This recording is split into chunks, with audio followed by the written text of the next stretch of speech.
This is a podcast from The Bugle. I can't tell you what an honour it is to win this award. You put the work in and you hope, but you never really think it's actually going to happen, and now here I am. Of course, I couldn't have done this alone. There are so many people to thank. I'd like to thank my victims. Their flesh gave me the strength to grow into the giant monster I am today. And the National Guard. If you should judge a person not by their friends but by their enemies, I couldn't have chosen a better organisation to be judged by. And of course, I have to thank the government scientists that experimented on me. If it wasn't for all of you, I'd still be an accountant. And I could never forget Mr. Whiskers. There is nobody more snuggly wuggly. But most of all, I'd like to thank the Gargle. This is the Gargle, the sonic glossy magazine to the Bugle's audio newspaper for visual world. All of the news, none of the politics. I'm your host, Alice Fraser, and your guest editors for this week's edition of the magazine. Sami Shah, welcome. It's alive! Alive, I tell you! And Nic Sampson, welcome.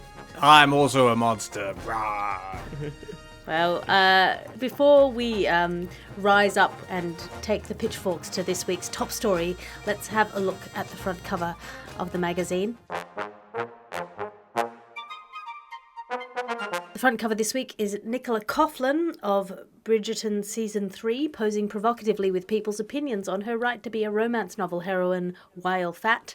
The satirical cartoon this week is The Back of the Tory Party, framed by a round window that on closer inspection is made up of a ton of middle fingers. Or if you prefer a non-political satirical cartoon, it's a middle-aged ghost consulting a plastic surgeon, and the plastic surgeon says, "I would recommend going back in time and murdering you when you were 10 years younger."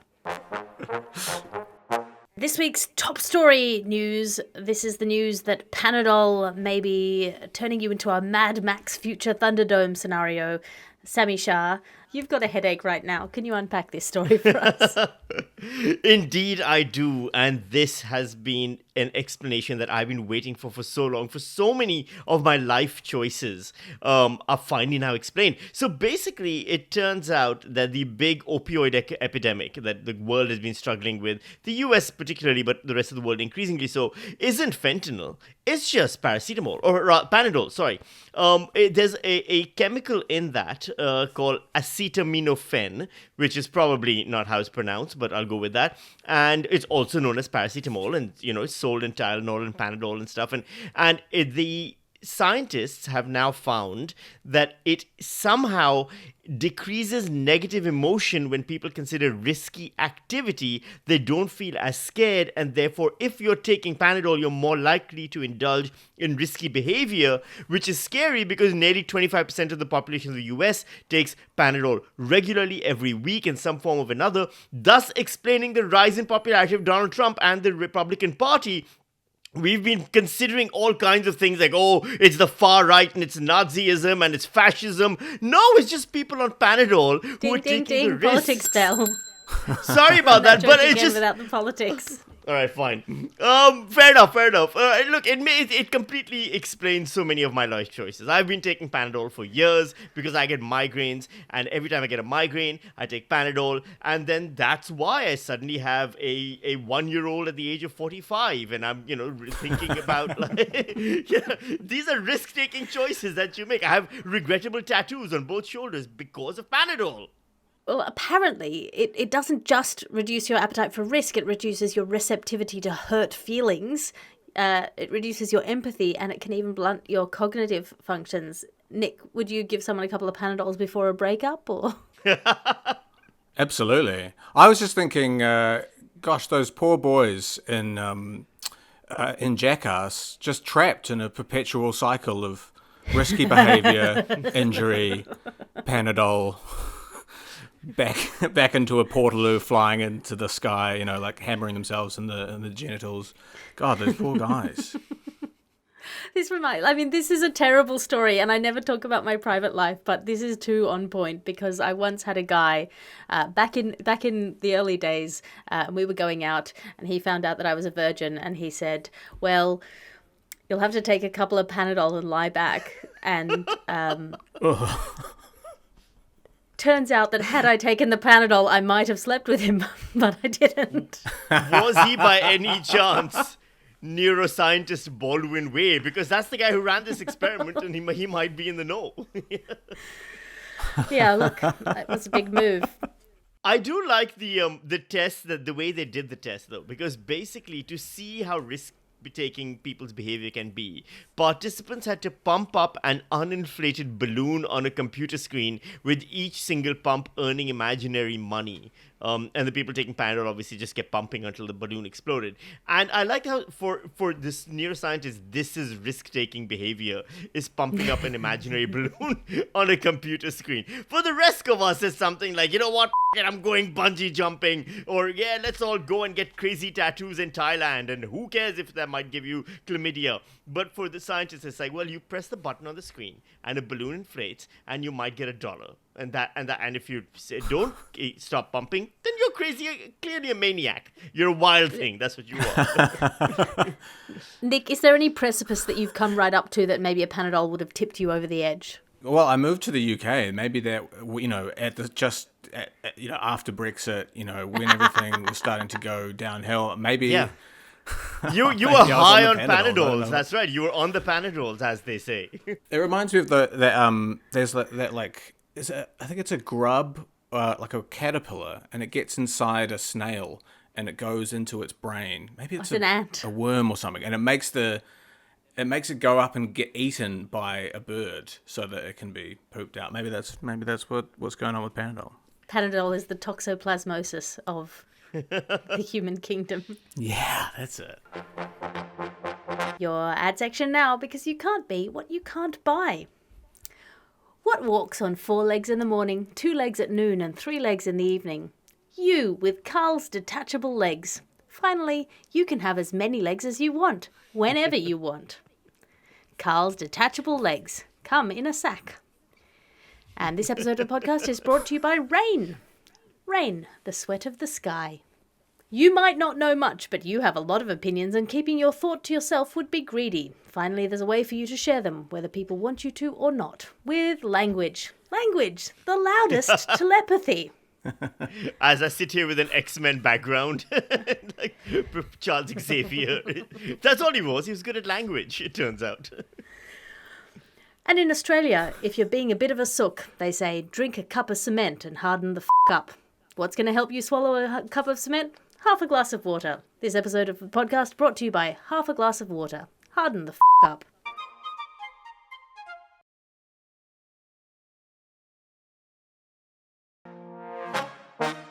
And now it's time for our NASA news, space news now.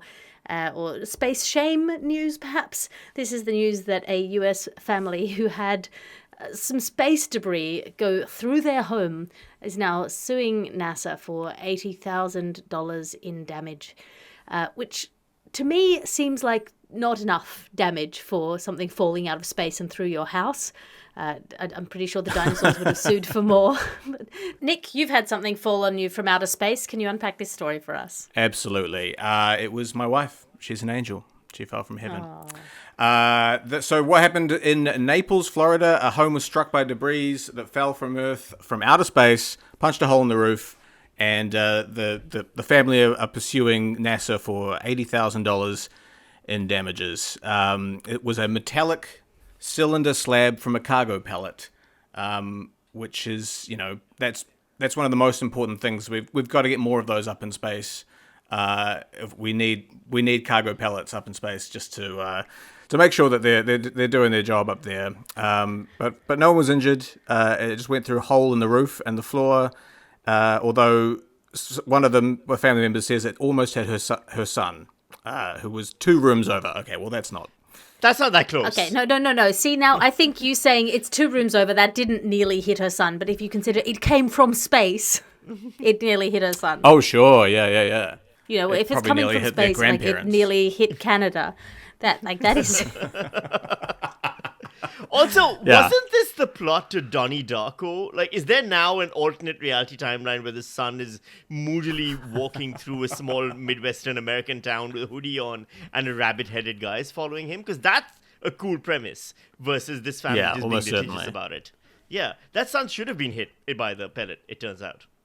I would be gutted if I was killed by just a cylindrical slab. Like, What? it's so boring. Hang on. No, excuse me. If you're on your tombstone, I think the technical term is cord. I think you would be cord rather than gutted. Yes, exactly. But on your tombstone, if it said crushed to death by a cylindrical pellet from the International Space Station, that is not better than what is more likely, went to sleep holding the hands of his loved ones or some shit like that. Come on. I would want the core to be placed on my tombstone, just like for everyone to see. I'm wondering if this is why, maybe this was the last straw that broke the camel's back, as to why they're now getting Elon Musk to disassemble the International Space Station. They've commissioned SpaceX to push the International Space Station into the ocean. Really? Yeah, Oh my god. that's a true story. Are they just gonna shoot space trucks at the Elon Musk? What are the Tesla trucks at it? Because that's all they're really good for. They're not actually good on Earth. Yeah. Are they like, well, who's really good at tanking things? Who's good at just taking things that work and destroying them? Like Elon Musk. And that brings us to our reviews section. As you know, each week we ask our guest editors to bring in something to review out of 5 stars. Sammy, what have you brought in for us this week? I brought in toddlers. I don't know if you're familiar with them, but basically the way it works is when humans are born, for the first year or so, they're largely just babies. And babies are adorable little things that poo a lot and spew a lot and cry a lot and everything, but their cuteness protects them. And then they become toddlers, where basically they are drunk alcoholics in terms of body shape with giant pot bellies. They roam around the house just banging into things, slapping things out of your hand, demanding anything that they cannot have, and then throwing a absolute tantrum when they can't get it. And somehow the cuteness still continues to protect them. It is an amazing achievement. If you want training for the military, for example, let's say you plan on joining the military, which means you got to wake up at 5 o'clock in the morning, be yelled at by someone who doesn't care about your feelings, and then go to sleep at times that when the war is in a pause, you get to take a nap. If you want that kind of training, get yourself a toddler. I cannot recommend them enough. 5 out of 5 stars. 5 out of 5 stars. You know, Sammy, I feel like the US military missed a trick. Remember that period after 9/11 where they were like experimenting with the boundaries of how much torture they were allowed to give and do at any given time?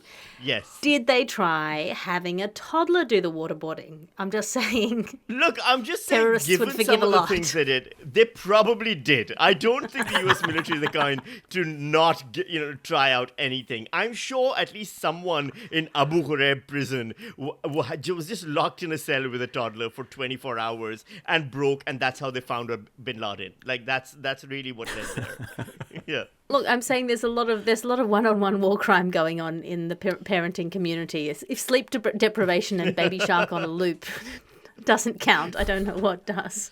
I've been using this app called Borrow My Doggy because we can't have a dog in our flat, but we can have one for a few hours. So we borrow someone else's dog. It's basically free dog care for the dog owner, and you get a dog for like 12 hours. So maybe there should be a toddler version where you can just someone's getting ready to go on a tour of Afghanistan or whatever, and Yeah. you just you send the toddler around just to get the trip shape. I Just see a no softened heart. downsides to this plan. Absolutely. I don't see how this app could fail, cause any legal issues at all. I'm down with this. Nick, what have you brought in to review for us this week? Okay, so my review is I'm reviewing going go-karting on a stag do. I think it's bad. I think everyone is too excited to drive, and they're very unsafe in their driving. And you get bumped a lot, which I think is unkind and unfair. And once you start driving, there's no option to stop. You just have to keep going round and round for about half an hour. And I think there should be an option where you can just sort of pull over to the side if you're not enjoying it and go on your phone for a bit. And I give it 2 stars. Question: are you drunk, or do you have to be drunk before the go-karting, or is the go-karting the first event of the evening?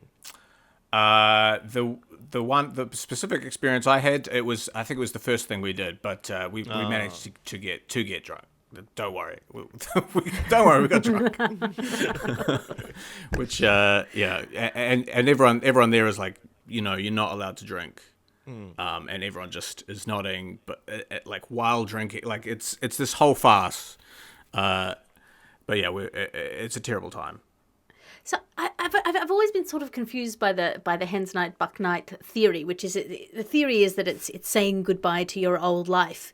But the performance of it, I mean, unless your old life really involved a lot of go-karting and like wearing a dress while being spat on by your mates, / entering a court of justice while dressed as a pig on a dare, I don't know how you're saying goodbye to the life you had before. It's like... If anything, getting married, starting a family, you're going to be doing more go-karting, There's going to be more go-karting in your future than there currently is.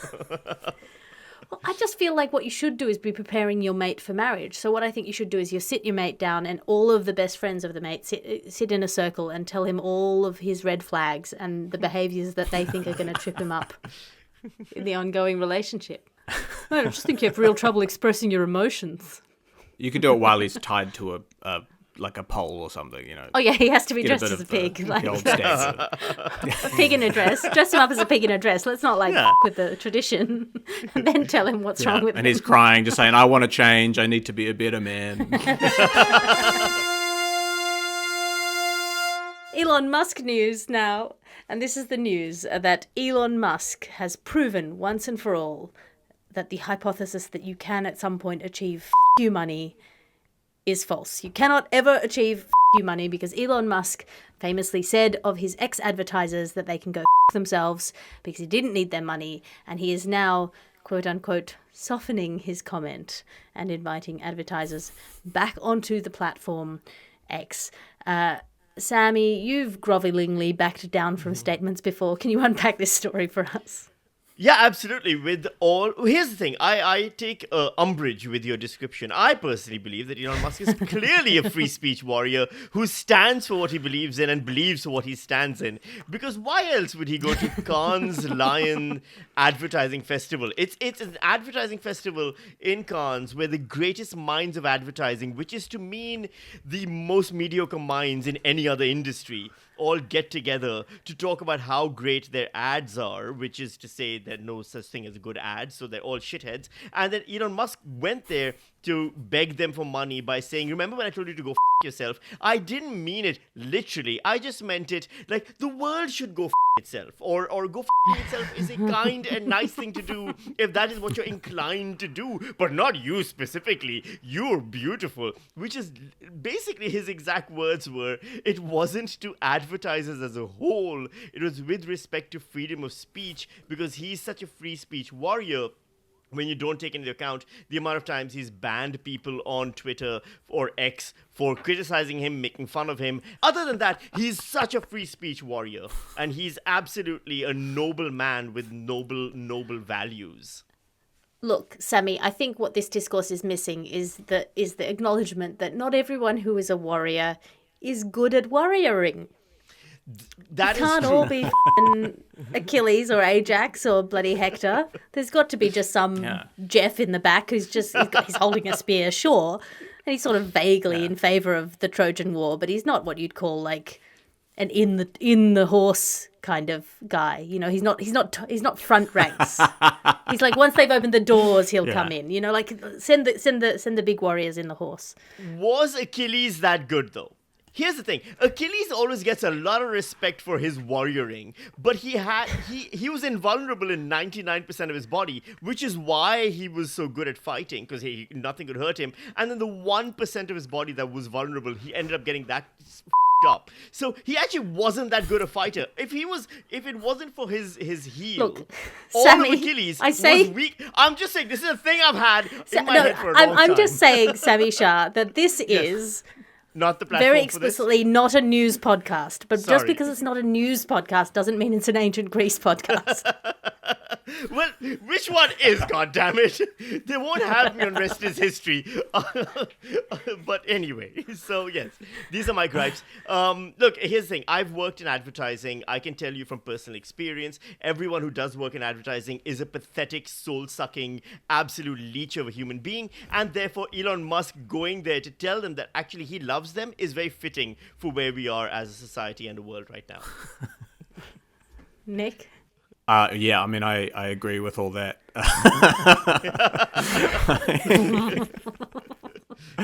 I think advertising people are cool. Actually, I think we need products, and we need to be told which products are cool, and I think we need more ads in our life, if anything. Would somebody who was not cool be wearing such bold frames on their reading glasses? I ask you. There's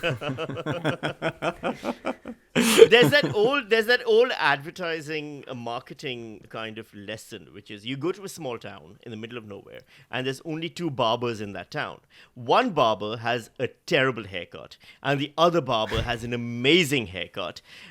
Which barber do you go to?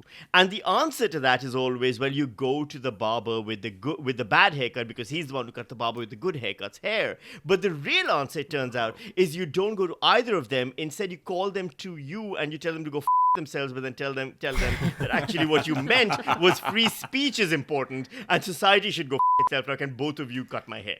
Yeah, I don't want to have to solve a riddle to get my hair cut. Yeah. I do.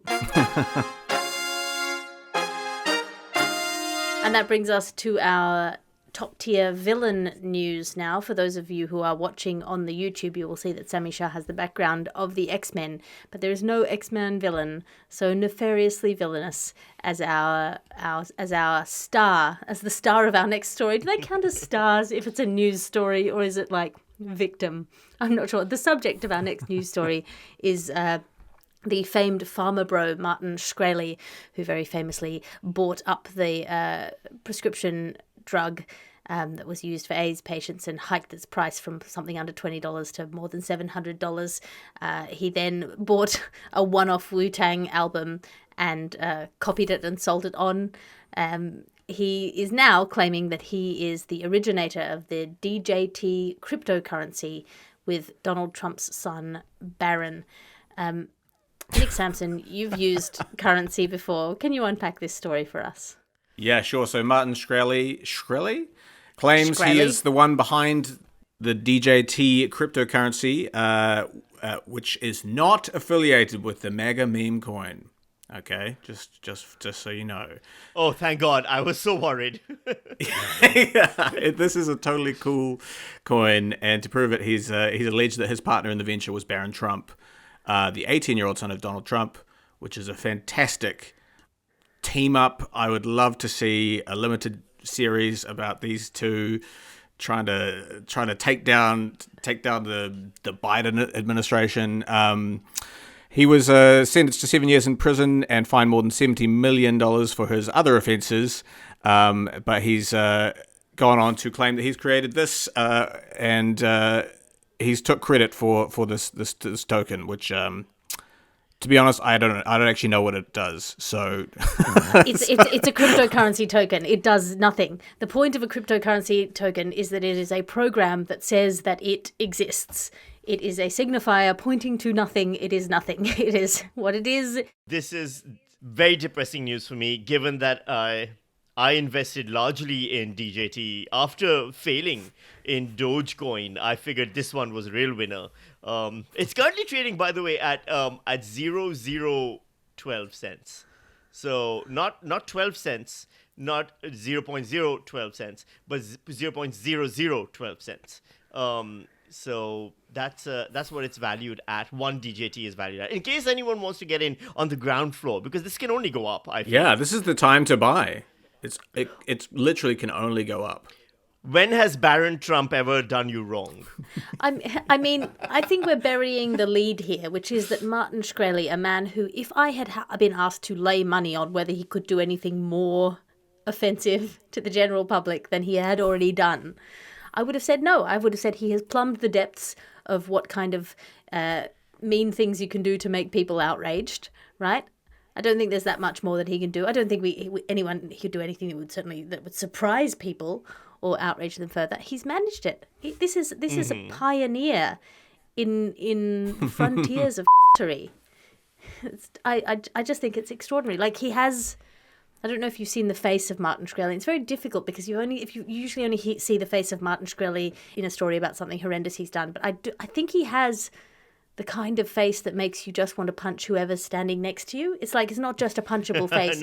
It's not him, a face that but anyone else, yes. Just anyone. It's just an enraging face. And I don't know, because I hadn't seen that face until I'd known that he'd already pumped up the price of an AIDS medication to more than $700 a pop. Alice, are you positing that Martin Shkreli is doing this for the good of humanity? That he is plumbing the depths of human cruelty, greed, narcissism to provide an example to us, to be a study that we can look at and learn from? He is sacrificing himself at the altar of Bitcoin so that we can learn from it. I think he's a performance artist. I think he's the Banksy of heads. He's the Beeple of like, I just think he's truly extraordinary. He is. Yeah. I've come around on him. You've convinced me. Clearly. I really just want to be a fly on the wall for these chats that he's having with Baron Trump. I mean, this is like an 18-year-old... Just texts with a lot of emojis. They're on Fortnite. They're just shooting the shit. Martin Shkreli's like, you wanna, should we go and throw rocks at some cars? And Baron Trump's like, yeah, all right, let's do it. I reckon, you have two options. You can either imagine that Baron Trump is like just a normal teenager who's quite tech savvy, or you can imagine he's a kind of teenager who texts messages, but all in the letters that are represented by the emojis, like Carrie Fisher used to do on Twitter. Yeah. And I prefer that version of the world because I like him as the foil to the Martin Shkreli who's trying to figure out how many wrongs you have to do to make a right. Mm. I picture him using a feather quill for some reason. I think I see him as being quite old school. Like he seems like an old soul to me, Baron Trump. He does have the vibe of those guys who collect vinyl. Like, it's very much that kind of a thing. Yeah, I think it might be like even older, like gramophone recordings. Yeah, I think it might be even older, like Revenant spirit dug up from under a pyramid by accident. You know what I feel like about Baron Trump? I feel like those guys must have felt when they were doing the countdown counters for Mary-Kate and Ashley reaching an age of legally being able to have sex with them. Because I have avoided making fun of Baron Trump for a very long time because I was like, he's just a child. Now he's 18. But now...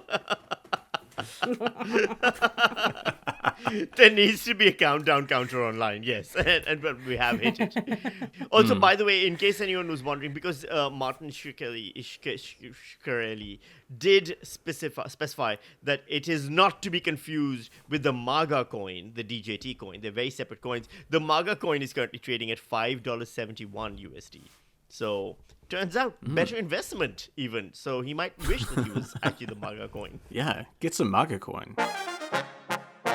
And that brings us to the end of this week's episode of The Gargle. I'm flipping through the ads at the back. Sami Shah, have you got anything to plug? I have a podcast. It's called News Weekly, WEAKLY. It is a 15-minute news satire podcast. It's basically whatever's happening in the world that's important, that's worth knowing. You can skip the entire week's worth of news, listen to that every Saturday morning, and you get 15 minutes of just me ranting at your face, or in your ears, actually. So that's a News Weekly that's available, and you can listen to that, yes. Wonderful. And Nic, do you have anything to plug?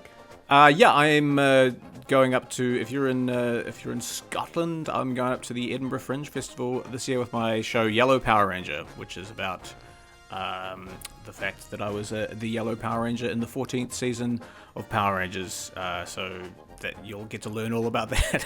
Were you really? Yeah. That's I'm fascinating. So stunned by you. I wish you told me before. I would have dressed better. Oh, you look great to me. It's all about how you act inside being a Power Ranger. Were you the in-costume Yellow Power Ranger or the out-of-costume Yellow Power Ranger? I could Google this, but I don't trust I was Google the anymore. out of costume. Yeah, I was the regular teenager, Chip Thorne, who would then morph into the yellow Mr. Granger with the help of my flip phone that turned into a wand. Okay, I'm slightly less starstruck now because I just want to talk to someone who was in the suit and figure out how they do that body acting that they do with that. Oh, yeah. It's like very elbow-heavy acting. For people yeah. who are presumably trained dancers, they look so awkward. They're all stuntmen. They're all great dudes. Yeah, sorry, for those of you who are not watching on the YouTube, for this entire podcast, it has been quite confusing because there has been someone dressed as the Yellow Power Ranger standing behind Nic Sampson and doing a lot of elbow movements. You can find me online at patreon.com/Alice Fraser. It's a one-stop shop for all of my stand-up specials, podcasts and blogs, as well as my twice-weekly writers' meetings. If you want to write something or you're in the middle of writing something and you'd like to write that thing with me, sign up at patreon.com/Alice Fraser. It's an extremely reasonable way to join. And it's like a wonderful writing community. There are people who had never written before who are now getting published every week. There are people who have formed collaborations. It genuinely brings me absolute joy. And if you are in Tokyo on the 12th of October, I'm running a writer's intensive afternoon in Shibuya. The application form is available at patreon.com/Alice Fraser. It is a first come, first served deal. This is a Bugle Podcasts and Alice Fraser production. Your executive producer is Chris Skinner. Your editor is Ped Hunter. I'll talk to you again next week. Bye. You can listen to other programmes from The Bugle, including The Bugle, Catharsis, Tiny Revolutions, Top Stories, and The Gargle, wherever you find your podcasts.